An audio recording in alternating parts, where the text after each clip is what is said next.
আমি যেমন পূর্বে আন্দাজ করেছিলাম ঠিক সেটাই হলো। পুশ ইন পুশ ব্যাক এই নিয়ে মতান্তরে বৈঠক ভেস্তে গেল, যৌথ বিবৃতি ভেস্তে গেল। এবং বৈঠক যে ডেসিবেলে হওয়ার কথা ছিল তার মাত্রা কিন্তু ছাড়িয়ে গেছে। যে যার মাতৃভাষায় যেরম ভাবে চিল্লিয়েছে দু দেশের বিজিবির কর্তৃপক্ষ এবং আমাদের বিএসএফ এর কর্তৃপক্ষ দুজনে মিলে কিন্তু উত্তপ্ত আলোচনা হয়েছে এবং সেটা ডেসিবেল ছাড়িয়ে গেছে। তো যাই হোক, এখন এই যে বিবাদটা মিটলো না, প্রতি বছরের একটা রেওয়াজ ছিল যে দু দেশের মধ্যে একটা বৈঠক হবে, সেই বৈঠকে স্থির হবে যে আমাদের পরবর্তী কার্যক্রম কি হবে, কারো কোনো সমস্যা হলে সেই বৈঠকে আলোচনা করে সিদ্ধান্ত নেওয়া হয়। এখানে একতরফা বিজিবির বক্তব্য হলো যে অবৈধভাবে প্রবেশ করানো যাবে না, আমাদেরকে আগে নোটিশ দিতে হবে, তাদের পরিচয়পত্র দাখিল করতে হবে, দাখিল করার পর তারপরেতে আমরা সিদ্ধান্ত নেব সে আমাদের নাগরিক কিনা, তারপর আমরা তাদেরকে অ্যাকসেপ্ট করব। তা এর আগে যে 2000 জনের যে নোটিশটা পাঠানো হয়েছিল তাদের সমস্ত আজ 4 মাস হয়ে গেল ডিটেলস দিয়ে পাঠানো হয়েছিল, আজ পর্যন্ত তার কোনো উত্তর পাওয়া যায়নি। অথচ বলা হচ্ছে যে এইভাবে পুশব্যাক করা যাবে না বা পুশ ইন যাই বলুন না কেন, করা যাবে না। তাহলে ভারত কি করবে? কালকেও 3 জন ধরা পড়েছে ভারতের মধ্যে। রাতের অন্ধকারে 3 কিলোমিটার ভেতরে এসে তার কি কাজ থাকতে পারে রাতের অন্ধকারে, রাত্রি 2টোর সময়?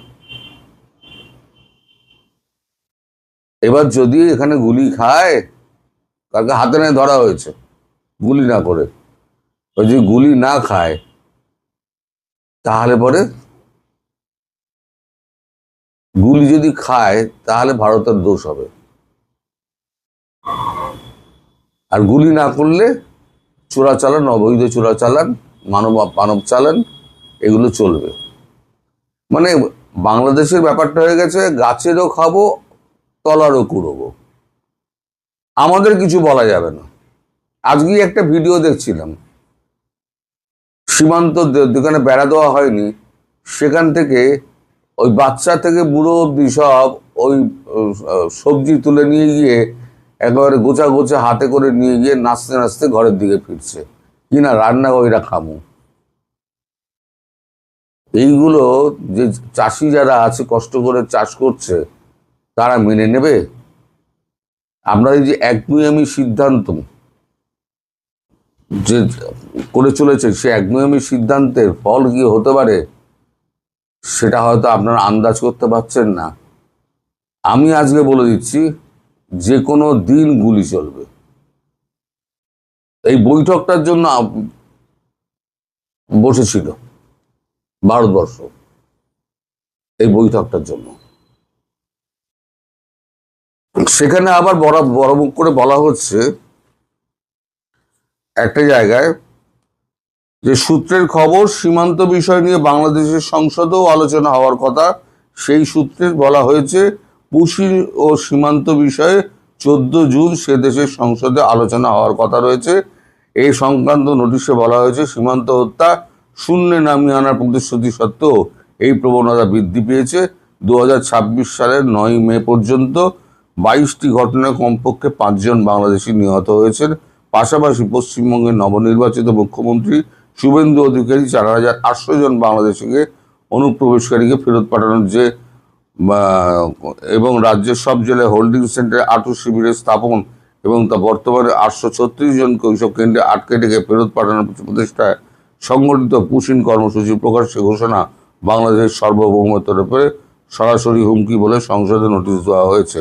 নোটিশে দাবি করা হয়েছে পুশিন সম্পূর্ণ বেআইনি এবং অগ্রহণযোগ্য অবৈধভাবে অবস্থানকারী কোনো নাগরিক ফেরত পাঠাতে হলে তাহলে দেশের যাচাই প্রক্রিয়া এবং প্রতিষ্ঠিত নিয়ম মেনেই তা কমতে হবে। তাই যদি হয় তাহলে 2000 জনের যে লিস্টটা আমরা পাঠালাম সেই লিস্টের ব্যাপারে আপনারা আজ পর্যন্ত 4 মাস হয়ে গেলে কথা বললেন না কেন? সবটাই আপনার সার্বভৌমত্বের ব্যাপার আছে। এখানে বলা হচ্ছে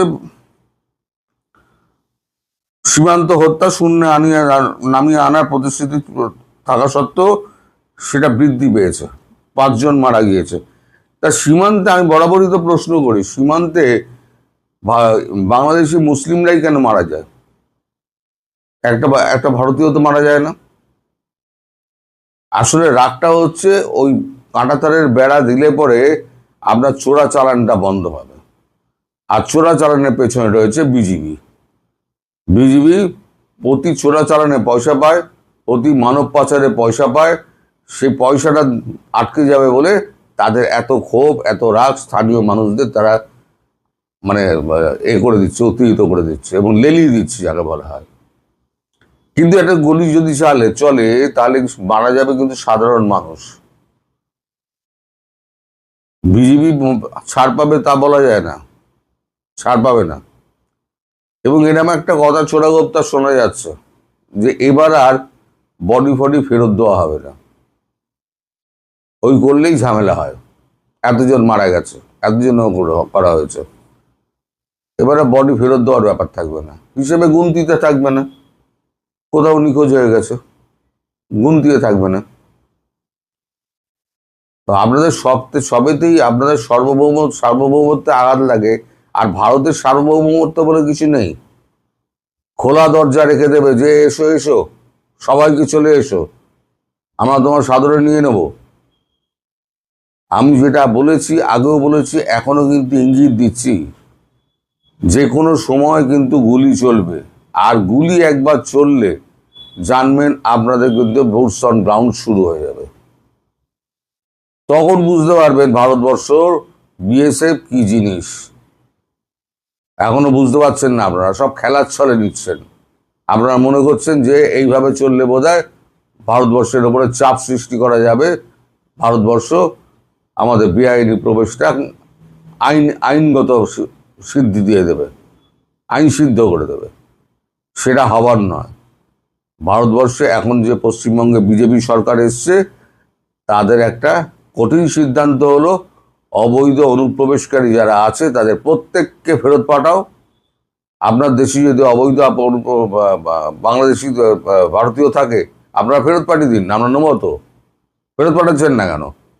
26 লক্ষ কোথায় গেল? দেশের মানুষকে যে এত ভুল বোঝালেন। যাই হোক, আমি যেটা বলছিলাম, যদি একটা গুলি চলে